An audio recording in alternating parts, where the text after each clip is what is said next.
I didn't. I missed it. What did Scout just do? Well, just like you missed what you did, he missed the cannon. Oh, no pressure. No pressure as well.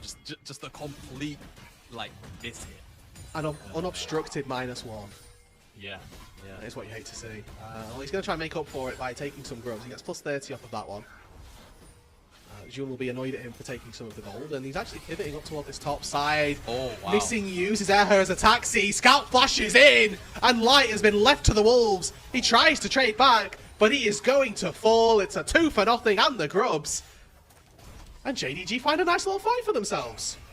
Really, really nice little fight, right? I mean, they did get all 3 out. As you move later on, you swap from being this assassin, and if you get fed, don't get me wrong, you can definitely function as it, but hopping over a wall, QR, land a chain, and that's normally, a good chunk of somebody's health that will go down. That said, though, Scout not doing too badly in the poke wars himself, as it's JDG starting up the Dragon, looking to trade this 1-for-1, and Tien on the top side. What does he do with this free time? Well, so far it's looking like he's going to steal away a Gromp, but Ala's playing very safely, very respectfully on that top side as well. Yeah, doesn't want to give over a kill or any more gold than he has to. Perhaps just learn from that little sequence that happened in game number 2 on the Scion, where he died to Xiaohu. From that to Leah Roam. And there you go. A bunch of XP will be missed. Nice little gold swing here to breathe. And this is when jungle's annoying. Like, it's not really impeding you in the sense of, like, ganks being very direct. And, you have to lose a flash. It's like, I just lost a cannon wave and a whole extra. In that Poppy, won't call it an amazing one, but certainly something that can stand in the front. And with the NF as well, not a champion that notoriously does a lot of damage to you move later on into the game. Happy for JDG to try and take this a little bit slower. And with that, Tien is the one that flashes forward. Impale's missing and decides we actually want some action here. Aftershock keeps him alive for a little bit longer, but not long enough, and it's going to be Breathe that picks up the first kill for Weibo. Yeah, cheeky little pick off that. The objective, Scout going to elect to hit this top tier 2 here, and Weibo are going to just try their best to ransack some of this bot side jungle. And we're bordering on LCK territory. Xiaohu, oh my god! All right, well, I'll hold and we'll take our win where we can get them. As I mean, now looking at how the items are currently being allocated, Scout looks terrifying for one because he's got 2 full items on the Azir 15 minutes in. However, Xiaohu has just solo killed Arla in the side lane, so there is strength in this LeBlanc. It's currently not yet being truly harnessed, I don't think, with him being able to without being able to deal with. And that ward is going to let Tien know he's there, but unfortunately, the JC has just about enough range to be able to buffer Tien out of his own little bit of CC. Yeah, that's a very nice interaction for the Jace to have on his side as Xiaohu hops forward. Chain's going to land, and a quick half HP trade gives Xiaohu a little bit of a leg up, but Scout took the turret. He's just going to go back and recall, and has teleport to get back into this fight. With Drake spawning in about 5 seconds time, both team has 1 Drake apiece. Scout goes back, recalls, doesn't actually pick up anything from his items as he moves into the mid lane, and Missing looks for an engage. Doesn't really seem to have found anything too great, as it's actually Light finding the first kill, and Tien just falls on the back half of this. Pays, dashes out of one distortion, gets caught by the other, and Xiaohu takes JDG on a merry dance as Scout flashes forward, throws soldiers into Narnia, and gives his life for the cause. Breathe goes forward and buys the rest of the space, and now Pays has to run for the high hills. Breathe with flash up, ready, goes on top of the JDG AD carry, and he's going to get out to safety for now, but a big win for Weibo in mid lane. A big win for Weibo, but the whiff from Scout was just suboptimal. To be polite to him. Not finding a target there just completely makes that a losing fight for JDG, where Weibo are just up. And they're going to get this dragon as well, so it feels really, really horrible. Scout did a fantastic job, or rather Xiaohu did a fantastic job of pressuring Pays in that fight too, to really shut his ability down to open up with those 2 items. So all in all, Weibo just do a fantastic job of navigating that exchange. And I guess double tome, a few things it could be, but I'm just going to guess if it's not an O1A item, that ends up being Zhonya's, and he just put into Zhonya's a bunch of different aspects of not only the poke but the engage available from Weibo to try and make them waste it, or it obviously gives him more proactive play making tools as well once he has that stasis available. Likely not going to be a proto belt is what I heard from that, and alternator item may be good. Yeah, well, the day I see proto belt as here, I'll be very happy. Maybe with proto belt he would have been able to scoop up Light in that fight. Yes, he's adapting to. This is the good thinking. This is the cooking that we like, for sure. Yeah. Horizon Focus, though, finished up for Xiaohu, so again, looking to play at those long ranges, and the way that this functions as well, you know, the Horizon Focus using a certain amount of range before you can get the proc. If you fire the E from LeBlanc and then go back to your distortion, when that chain lands, you actually get that proc of the range and a little bit of vision that it will give you as well. So there is some synergy between LeBlanc and the Horizon Focus, and obviously the CC little portion as well is pretty good, as JDG actually starting up this Atacon with out really any response from Weibo so far, as they took a bit of a bad recall timer and JDG have made the most of it. It's not the first time we've seen that in this series. The team makes a bad macro pool, whether it's a bad reset timer, and then boom, the objective is immediately taken.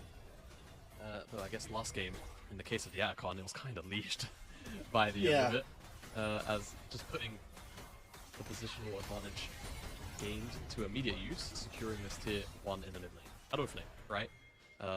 Same AP, but getting the air quotes crit on the lower HP targets. Is it just more valuable, right? So that's always going to be the question, those effects and such stacked up against one another. But being at 100 and, was it 15 AP off the top of my head for the Horizon Focus, and of course everything else it does, feels very good. Well, we found ourselves once again, Jamada, having to discuss items because the teams are just not doing a lot. We've been at this sort of stalemate for the last 5 minutes or so. The Atacon didn't inspire any fighting, the last Dragon didn't particularly inspire any fighting, and for Weibo, their time, it feels like, is slightly running out for me. I mean, they've still got that chance on the side lane with the Nidalee, with the LeBlanc, but the time for this Misfortune to really come alive certainly feels like it's been and gone. And now missing, Santi wants to try to take a fight. Chen forced to flash out to safety, and Pays' culling will not quite connect. That happened a little bit sooner as the engage comes through from missing, but once again, it's a Solar Flare onto Ascana, who has still got 4,000 HP to go, but that looks a little more convincing. Zhao, who flashes and dashes into the backline to find nothing. Air has low, won't go down. Missing once again, goes forward and finally falls. The first kill goes to Weibo, but JDG are cleaning up. Breathe the next to fall. Zhao, who's got to distort out to safety, and Light's flash might just be 1 second just too late. And JDG find the fight, find the kills, and now they can turn tail, head toward the Baron. Yeah, towards the Baron for sure. Xiaohu chunks out Shun. Is he going to find a bit more than that? Steadfast presence. He's got him. Just solo kill him! Who's the assassin here, Jamada? Jun or Xiaohu? I mean, it's the Poppy with the Sundered Sky, of course. Like, come on now. It is what it is. Like, Man, you know, I forgot. 2-item Poppy versus 3-item LeBlanc. 3 play, JDG is sieging onto the bottom side of tier 2. And now with the Baron, the game you'd like to think will open up, and hold on a second, Jun's just caught Xiaohu and taken him once again. I mean, that half HP from that LeBlanc is, again, very threatening. Her dashing forward now makes it much more difficult, and you know, if Paige just gets a couple of quick autos, maybe that's going to be enough, as we've been lurking here on the spot side, still attempting to defend this tier 2, but Pays already took the tier 2 in the mid lane. He pivots down to the bot side, and they find that without any real pressure either. And a slam into the wall onto Tian, who does just get melted. The culling to finish off the job, and Arla's auto will finish the deal as Jun also very low. Bullet time, Magnet Storm combo looks good, but Scout eviscerates Light in the backline. And Breathe now is the next target. Xiaohu's dashing away, Breathe is out, and 1 HP left for Xiaohu as they take the bot side and seem to be taking this game by storm.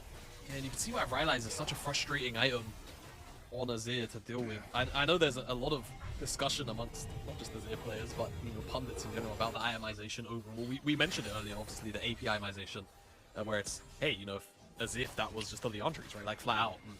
And, the damage is still pretty comparable auto to auto. But if you get 4 more autos in because of the Rylai's, then yeah, it's, you know, it's a bit of a no-brainer.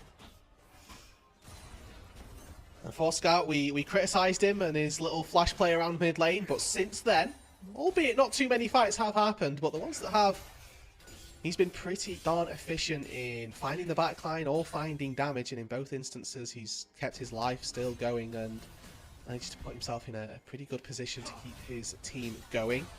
Pays, for what it's worth on this Lucian, has been a little bit quieter in this game, not to his own detriment, but just hasn't had that insane pop-off that we have come to see from him. Without the Baron, that tier 2 turret going to be a little more difficult to try to take down, but it won't stop JDG with the inhibitor down on that bot side already taken. Their attention's focused up to that top side. Want that tier 2 last one standing on the map. Want additional gold too, and whilst it's not necessarily the most gold in the world at this point in the game, in terms of just pressure, it'll be good as goodbye for the time being, Xiaohu. But That was solar flare as well. Yeah, it was solar flare, but we won't talk about it. Oh, hello, actually, should I be in a bit of trouble? Impale. Flash from Tien here, gets out of that dangerous position, but it's already one. That's going to be two, and despite the bullet time reigning over missing, Pays has dashed in. He's taken down one, and the rest of the team will follow up to keep him alive. 5-0, JDG take game 3. Not quite 5-0. Xiaohu squeaked out somehow. Oh, well, he should have died. Big surprise. But he should have died, I agree. And even with him being on the map, I don't think he's going to be able to do too much here. Steadfast presence, goodbye. And it's JDG that bounced back their blue side game right back on top, and with a game number 3 rounded out quite nicely, which was honestly a little bit of a snooze.